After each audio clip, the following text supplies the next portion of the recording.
Everybody's heading to the Indian Wells Tennis Garden, but there's more to it than you think, and Evan Lovat tells us about it in a minute, or to be exact, a minute and 44. What is up? This year, LA in a minute, and this weekend is the final of the BNP Paribas Open at Indian Wells, often known as the 5th Grand Slam tennis tournament, due to the incredible attendance figures and the overall experience for players as well as fans. So how did the Indian Wells Tennis Garden get to be such a tennis hotspot? Let's get into it.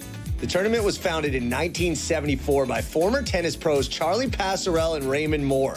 It was originally known as the American Airlines Tennis Games and was the first edition of the Indian Wells Masters, a non-tour event that was initially played in Tucson. The first winner was John Newcomb, who took home the singles title and the $25,000 prize money.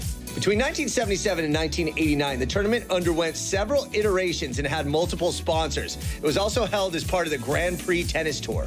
By 1989, they finally invited the women for what was then known as the Virginia Slims of Indian Wells, though at that point the men's draw was still called the Newsweek Champions Cup.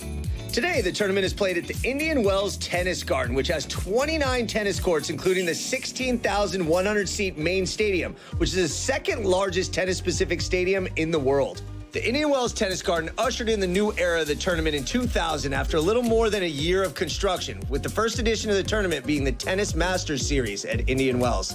Today, the facility is owned by Larry Ellison, entrepreneur who continuously invests in upgrading the facility and has led to the tournament being the best attended tennis tournament outside of the 4 Grand Slam events. Wow.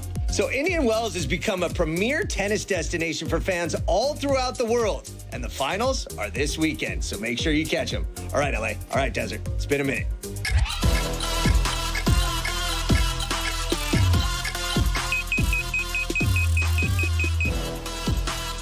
Isn't he terrific? You can find Evan on Instagram at LA in a minute.